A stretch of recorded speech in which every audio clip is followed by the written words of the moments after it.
কারণ হাদি, যেটা সে বলে গেল যে হাদি একটা জেনারেশন তৈরি করছিল, এবং সেই জেনারেশনটা এরকম, হাদি ছিল আধিপত্যবাদী। এখন আধিপত্যবাদী বলতে সে কি মিন করছে সেটা আমরা সবাই জানি। পাশাপাশি হাদি কি করছে, ইনকলাব মঞ্চ করছে। হাদি কিন্তু এনসিপিতে যোগ দেয় নাই, ইনকলাব মঞ্চ করছে। ইনকলাব মঞ্চ, এবং সে একটা জেনারেশন তার পক্ষে ছিল। এখন সেটাকে কোন শক্তি কখন কিভাবে নিতে পারে সেগুলো আমাদের বিবেচনার বিষয় থাকতে হবে। হাদির ঘটনা ঘটে যাওয়ার পর এটা রাজনৈতিক কাজে লাগানো হচ্ছে, নাকি তাকে যখন হত্যা করা হয় তখনই রাজনৈতিক উদ্দেশ্য ছিল? দুইটা ব্যাপার কিন্তু। যদি রাজনৈতিক উদ্দেশ্যে হত্যা করে তাহলে তার উত্থানটা হয়তো পছন্দ হয়নি, এই কারণে তাকে হত্যা করা। আর যদি পরে রাজনৈতিক বিষয় বানানো হয় তাহলে সে মারা যাওয়ার পর সেটাকে ক্যাশ করা। দুইভাবেই সে রাজনৈতিক। এখন আসেন, সে যেহেতু ইনকলাব মঞ্চ করে না, ইতিমধ্যে কিন্তু আপনার একটা পুলিশ রিপোর্ট হয়েছিল এই হাদি হত্যাকে নিয়ে। সেটা গত 15ই জানুয়ারি 2026-এ সাবমিট করা হয়েছিল। সেখানে নারাজি দেওয়া হয়েছে। ইনকলাব মঞ্চের মহাসচিব না সাধারণ সম্পাদক যেই হোক, জুবের সে বোধহয় এটাকে নারাজি দিছে। নারাজি দেওয়ার মানে হচ্ছে এই যে পুলিশ রিপোর্টে যে বয়ানটা দেওয়া হয়েছে আমি তাটা এগ্রি করি না, এই তো। এগ্রি না করার মানে হচ্ছে পুলিশ তো সেখানে একটা ঘটনার বিবরণ দিছে, তাইলে এটা রাজি না হওয়ার মানে এর বাইরে আর একটা ঘটনা আছে। সেই ঘটনা নিশ্চয়ই সে জানে। এই ঘটনাটা ঘটনা না মানে হচ্ছে আমার আর একটা ঘটনা জানতে হবে, তা না হলে পুলিশ যে ঘটনা দিয়ে বলবে সেটাই চূড়ান্ত। কিন্তু যেহেতু নারাজি দেওয়া হয়েছে তাহলে এটা একটা সোর্স যে কি ঘটছিল, এটা একটা সোর্স যে আপনি নারাজি দিছেন, কেন দিলেন, এই ঘটনার আড়ালের ঘটনা কি। আবার আসেন ফয়সাল সাহেব, যে ফয়সাল আসামি যিনি হত্যাকারী বলা হয়, এটা সে বলে গেছে শরীফ ভাই যে তাকে ধরা হইল মেঘালয় থেকে ক্রস করে, মানে তারপরে তাকে পশ্চিমবঙ্গে, দ্যাট ইজ কলকাতা পর্যন্ত নেওয়া হয়েছে। এখন তার আগে সে 2বার গ্রেপ্তার হয়েছে এবং জামিন পাইছে। সেটা সম্ভবত 5 আগস্টের পরে। 5 আগস্টের পরে একটা সেন্সিটিভ ইস্যু। যিনি গ্রেপ্তার হইলেন তাকে বলা হয় যে মানে পরাজিত শক্তি যেটা ছিল 5 আগস্টের সেই ঘটনার। তাহলে সে জামিন পাইছে, তাকে আওয়ামী ঘটনার কোনো লয়ার জামিন করার নাই, কারণ আওয়ামী ঘটনার লয়ার যারা দাঁড়াইলেই জামিন হবে তারা সেখানে নাই তখন দেশে। তাইলে তার জামিন করানো হয়েছে। যারা জামিন করানো হয়েছে সে যদি শুধু প্রফেশনাল দায়িত্বে কইরা থাকেন সেটা এক কথা, আর যদি সে তো আর্মস সহ, তার বিরুদ্ধে আর্মসের মামলা ছিল, সেই অবস্থায় যদি তারপরেও সে জামিন পেয়ে যায়, সেখানে তো বুঝতে হবে তাহলে কি এই জামিনের পিছনে, কারণ সে একটা ক্ষমতাধর আসামি বোঝা যায়। কেননা উনি যে একজন জার্নালিস্টের কথা বলল, সে ধারাবাহিক বিবরণ দিতেছে এখান থেকে মোটরসাইকেলে কিল করার পর ওই মোটরসাইকেল থুইয়া সিএনজি তুটলো, তারপরে জীব রক্ষিত ছিল, এইভাবে উঠছে, তাইলে বোঝা যায় তাকেও এই মামলার সাথে সম্পৃক্ত করা দরকার। কারণ এত বড় বয়ান সে কীভাবে জানলো, তার গতিবিধি পর্যন্ত সে জানছে। আমরা যেমন লাস্ট সিন অলওয়েজ যে একজন হত্যাকারীর সাথে লাস্টে কাকে দেখা গেছে, যে অমুকরে দেখা গেছে, আসামি না পারলে তার জিজ্ঞাসাবাদ করা হয়। এটা কেন? এটা পার্শ্ব প্রতিক্রিয়া। আপনি যেমন দেখবেন যে আমেরিকান সোলজার কোন কোন দেশ আশ্রয় দিচ্ছিল, সেই সমস্ত জায়গায় কিন্তু ইরান হামলা করতেছে। কেন করতেছে? যে তুই আশ্রয় দিবি কেন? আমি বলছি এটা একটা ক্রিমিনাল থিওরি। তাই সেক্ষেত্রে সেই ফয়সাল সাহেব আসামি কিন্তু ধরা পড়ছে। ধরার পর কিন্তু আমরা আজও তাকে ফেরত আনতে পারি নাই। চেষ্টা চলছে, কূটনৈতিক না ঠিক আছে, আমরা আনতে পারি নাই। না আনতে পাইরা আমরা এই জিনিসটা আনার চেষ্টা চলছিল, আমরা সে জায়গায় সীমিত ছিলাম। কিন্তু এই বিষয়টাকে চট করে আলোচনায় নিয়ে আসলো পশ্চিমবঙ্গের সাবেক মুখ্যমন্ত্রী। উনি সম্প্রতি বললেন হাদি হত্যার বিষয়, হাদি হত্যার যে আসামি, ওনার কাছ থেকে আমরা জানলাম মেঘালয় থেকে ঢুকে তারপরে পশ্চিমবঙ্গ, তখন নাকি ভারতের অমিত শাহ স্বরাষ্ট্রমন্ত্রী তাকে ফোন করেছেন, এবং ফোন করে এমন কথাও বলেছেন যে এইটার বিষয়টা বেশি বাইরে যেতে না যায় খবরটা, এরকম এই ধরনের। এখন প্রশ্ন হচ্ছে যে যেই হত্যাকাণ্ডে ভারতকে জড়ায়ে ফেললেন ভারতের মুখ্যমন্ত্রী, আমরা কিন্তু জড়াই নেই। ভারতের সাবেক একটা মুখ্যমন্ত্রী জড়ায়ে ফেলছে, এবং সেই আসামিটা এখন ভারতেই আছে এবং সম্ভবত পশ্চিমবঙ্গেই আছে। সেক্ষেত্রে আমার কাছে মনে হয় আমরা কি জড়াবো? তার আগে তো তার দেশের লোকই তাকে জড়ায়ে দিল। এখন যে প্রশ্নটা আসে, আপনি কি তাহলে জড়াইতেন না, এইদেরকে জড়াতেন না যদি আপনি নির্বাচনে জয়লাভ করতেন? কারণ আপনি তো অনেক আগের থেকেই জানেন তখন তো বলেননি। নির্বাচনে জয়লাভ করেন নাই কারণের পরে যদি বলে থাকেন, তাহলে কি আমরা ধরে নিব যে রাজনীতির যে থিওরি, যে কোনো গভর্নমেন্টকে আনস্টেবল করা, আপনি কি আনস্টেবল পার্ট হিসেবে দেখতেছেন এটাকে? মানে আপনার যে পশ্চিমবঙ্গের সরকার, তাকে আনস্টেবল করা আপনার লক্ষ্য কিনা? যদি আনস্টেবল করার লক্ষ্য না হয়, যদি আমাদেরকে কোঅপারেট করার লক্ষ্য হয়, তাহলে তো আপনি আরও আগে এটা বলতে পারতেন। 1 নম্বর। 2 নম্বর, আপনি কি কখনো আমার এখানে যে প্রত্যাবর্তন চুক্তি, আসামি ফেরত দেওয়ার যে চুক্তি আছে, সেই মোতাবেক আপনি কি কখনো কোনো কথা বলছিলেন? আপনার তখন ভারতের মুখ্যমন্ত্রী হিসেবে আপনি কি কোনো পদক্ষেপ নিছিলেন? আপনি কি সেন্ট্রাল গভর্নমেন্টের সাথে আলোচনা করেছিলেন? করেননি তো। তাহলে আমার প্রশ্ন হচ্ছে যে, যেই হত্যাটা নিয়ে আমরা আসি, আমরা একটা রিপোর্ট দিছি, সেই রিপোর্টটায় আমরা খুশি না, আমরা নারাজি দিছি। এখন আপনার আসামি আনার চেষ্টা আমরা করতেছি, আনলে জট খুলবে হয়তোবা। কিন্তু আপনি এখন এই মুহূর্তে আমার কাছে এই কথা বলা মানে একটা বললেন বাংলাদেশে উত্তাল হয়ে যাবে। তাহলে আপনাকে উত্তাল করাটা উদ্দেশ্য কিনা? আপনি বললে উত্তাল হয়ে যাবে, কথাটার মানে কি? আপনার দেশে উত্তাল হয়ে যাবে।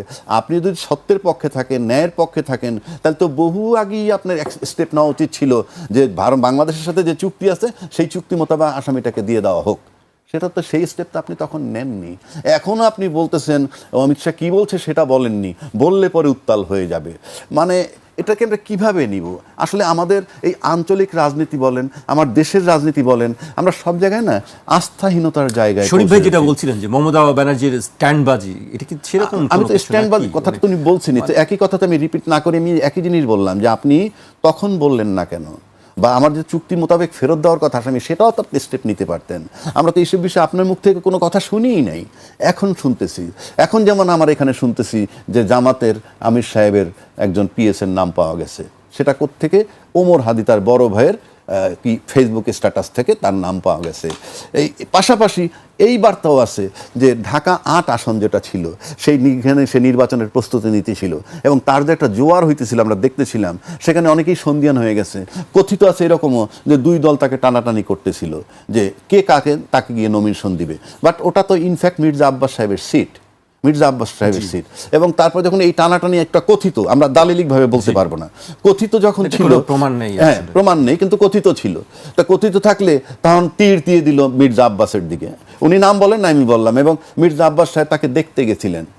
যত কথাই বলেন, মির্জা আব্বাস সাহেব তো কাজটা ভালো করছেন, যে একটা লোক হত্যা হয়েছে আমি দেখতে গেছি, কিন্তু আপনারা তাকে দেখতে তো দেনই নাই, উপরন্ত যাচ্ছে তাই ব্যবহার করে তারাই দিচ্ছেন। তাহলে আজকে সেদিন যে মির্জা আব্বাসরে আপনারা করতে চাইছিলেন, সেই জায়গাটা কি আপনারা থাকতে পারলেন? আজকে তো মির্জা আব্বাস ব্যক্তির চেয়ে তো মুখ্যমন্ত্রী, পশ্চিমবঙ্গের মুখ্যমন্ত্রীও তো এটাকে ডাইমেনশন চেঞ্জ করে দিলেন, প্লাস জামাতের আমিরের নাম আসলো। তার মানে কি, এটা একটা নতুন দ্বার, অনেকগুলো ডাইমেনশন ওপেন হয়েছে। সুতরাং এটা তদন্ত করা আর সময় সাপেক্ষ হয়ে গেল এবং এটা একটা জটিল জায়গায় চলে গেল। কারণ আপনি এতগুলো ডাইমেনশন, জামাতের আমিরের পাওয়া গেল, ওমর হাদির বড় ভাইয়ের স্ট্যাটাস, এদিকে মুখ্যমন্ত্রীর বক্তব্য, সব কিছু যদি আপনি মিলান, তাহলে বিষয়টা খুব জটিল একটা জায়গায় আমরা চলে গেলাম। আমার কাছে মনে হয় এটা চলতে থাকুক, তদন্ত চলুক, আমাদেরকে সামনের দিকে যাওয়া দরকার। আমরা সামনের দিকে কিভাবে যাব? জি, সামনের দিকে যেতে হবে, আমাকেও একটা ব্রেক নিতে হবে আর কি, ব্রেকের সময় হয়ে গেছে। একটা বিরতি নিচ্ছি, ফিরছি এখনই।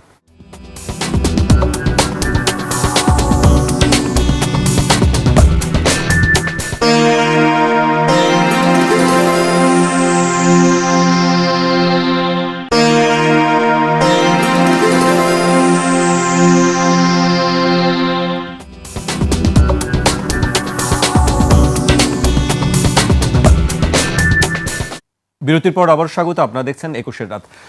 আমাদের সঙ্গে আছেন রাজনীতি বিশ্লেষক শরীফুজ্জামান শরীফ এবং সুপ্রিম কোর্টের সিনিয়র আইনজীবী আবু হেনা রাজ্জাকি। আমি শরীফ ভাইকে দিয়ে পর্যায়ে শুরু করতে চাই। এবার সীমান্তের দিকে একটু দৃষ্টি দিতে চাই। সীমান্তে এক ধরনের কি বলবো উদ্বেগ, উত্তেজনা কাজ করছে। দুই দেশের মধ্যে পতাকা বৈঠক হয়েছে, বিজিবি বিএসএফ, সেখানে পতাকা বৈঠকে খুব বেশি ফলপ্রসূ কোনো কিছু হয়নি।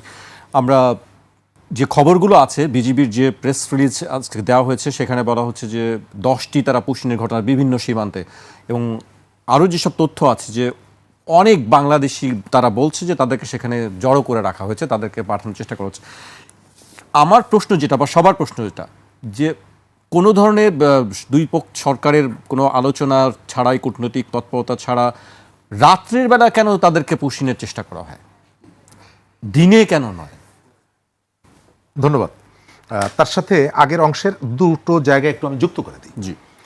প্রথমত, ফয়সালের যে পরিচয়টা, খুনি ফয়সাল, সে ছাত্রলীগের নেতা ছিল এবং তার বিরুদ্ধে যে অভিযোগ রাজাকে ভাই স্পষ্ট করে বলেছেন, তাকে জামিন করানো হয়েছে, এই ধরনের একটা বক্তব্য আসছে এবং এর জন্য বিএনপির একজন আইনজীবীকে অভিযুক্ত করা হয়, যা রাজাকে ভাই জিজ্ঞেস করেছেন এটি তার পেশাগত দায়িত্বের জায়গা থেকেও হতে পারে অথবা তিনি অন্য কোনো কারণও হতে পারে। আমি ধরে নিচ্ছি যে এটা পেশাগত জায়গা থেকে তিনি করেছেন। একই সাথে একটা প্রশ্ন করি, আওয়ামী লীগের শাহজাহান খান তিনি জেলে আছেন বা আওয়ামী লীগের অনেক নেতারা জেলে আছেন। আচ্ছা, কালকে যদি শাহজাহান খান জামিন পেয়ে যান, গতকালকে যেমনিভাবে সেলিন হায়াত আইভী জামিন পেয়েছেন, তো আপনি কি তার বাড়িতে গিয়ে বসে থাকবেন? জামিন পাওয়ার ভেতর থেকে সেলিনা হায়াত আইভীর বিরুদ্ধে আপনার যে অভিযোগ, সেই অভিযোগ কি আপনি প্রত্যাহার করে নিচ্ছেন? নিশ্চয়ই না। তাহলে ফয়সাল ছাত্রলীগের নেতা, একজন মানে চিহ্নিত অপরাধী, তাকে বিএনপির একজন নেতা জামিন করার সঙ্গে সঙ্গে আমি তাকে সাথে নিয়ে ঘুরবো, মোটরসাইকেলে বেড়াবো, তারপরে তাকে নিয়ে মিছিল করব, এর ভেতরে কি কোনো রহস্য নেই? আমি ফয়সালকে দেখলাম যে ওসমান হাদি বা তার বন্ধু বান্ধব যারা তাদের সাথে ঘুরছে, এটা আমরা প্রকাশ্যে দেখছি। গোপনে আর কেউ কারো সাথে অন্য কারোর সঙ্গে ছিল কিনা এটি কি আমি জানি না। তার অর্থ হচ্ছে যে এদের অনেকের এমন কতগুলো কাজ, যে কাজগুলো আমরা জানতাম না বা আমরা দেখিনি, কিন্তু আজকের যে প্রেক্ষাপট এবং হত্যাকাণ্ডের যে প্রেক্ষাপট, তার সাথে অনেকগুলো রহস্য এর মধ্যে লুকিয়ে আছে। বিএনপির একজন নেতা ফয়সালকে জামিনে মুক্ত করেছে কবে?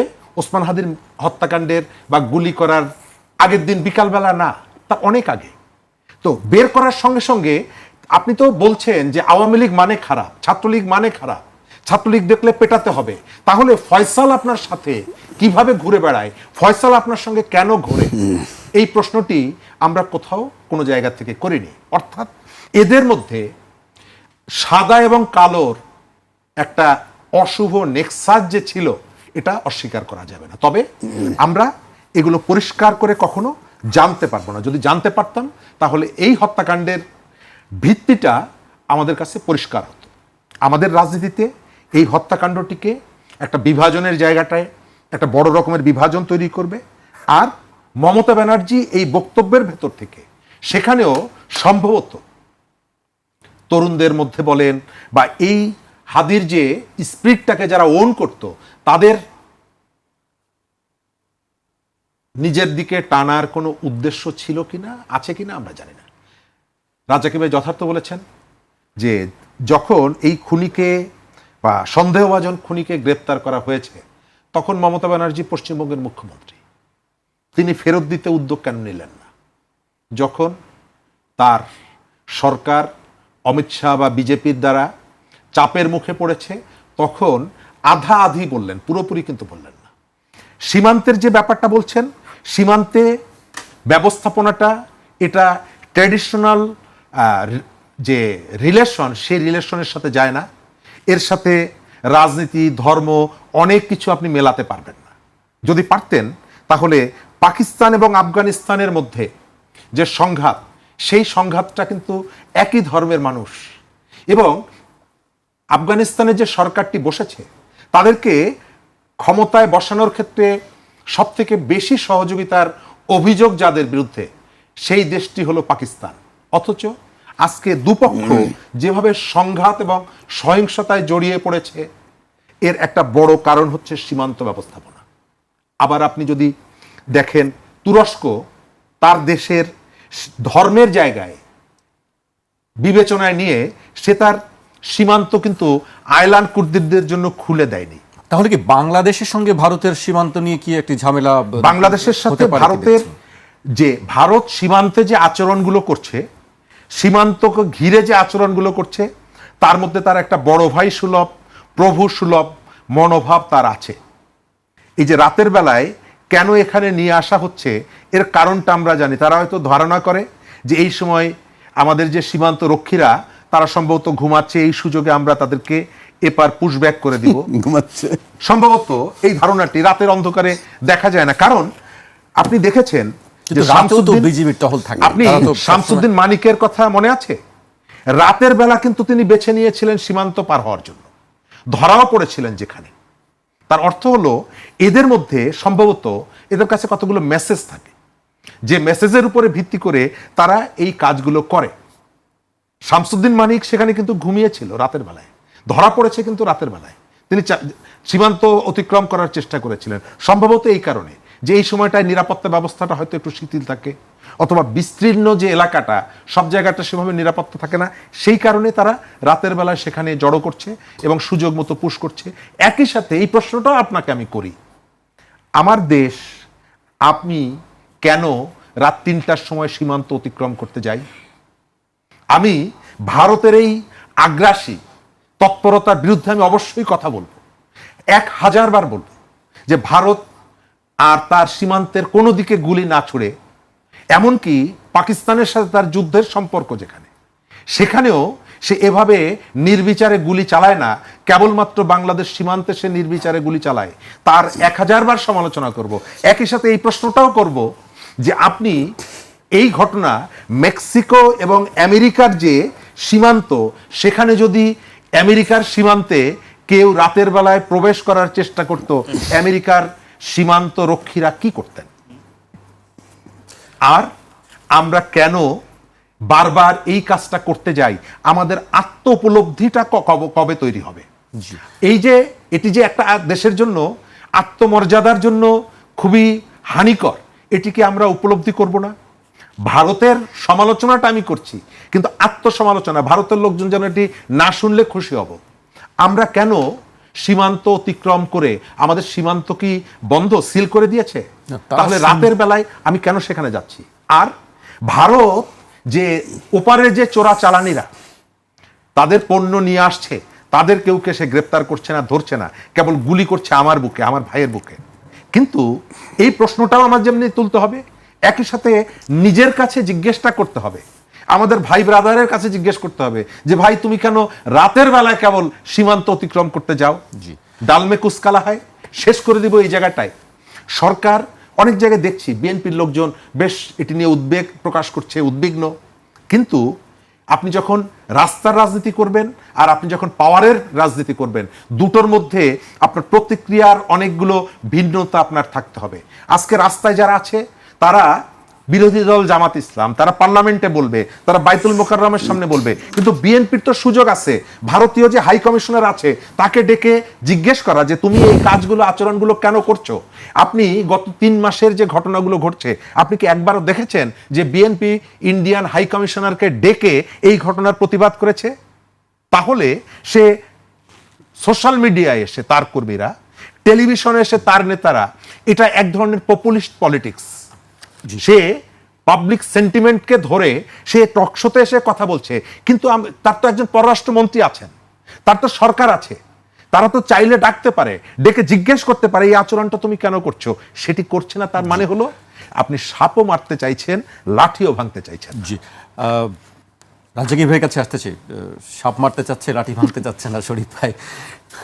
আরেকটি বিষয়, যেটি প্রতিটা বিষয় আজকে একটা জটিল এবং ঝামেলার বিষয়, বুঝছেন আপনি? এই ঝামেলার জটটা খুলবেন আপনি। আমি তো খোলার কেউ না। আপনার কাছে আমি একটা কথা বলি, জানতে চাই। আপনি শুনেন, আমি না, একটা কথা, শরীফ ভাই একটা কথা বলছিলেন যে কে কাকে বোঝাবে আর কি, মানে সেটাই- রাত্রে যারা সেটাই- যাচ্ছে এদিক সেটাই থেকে বলছি। তাদেরকে বোঝাবে, বা ওদিক থেকে রাত্রে না, ইনফ্যাক্ট রাত্র আর দিন বলতে তো কিছু নাই। বর্ডার সিকিউরিটি ফোর্স যদি আপনি চিন্তা করেন, দেশের প্রহরী কিন্তু 24 ঘন্টা জাগনা থাকতে হবে, 24 ঘন্টা। এই জন্য তো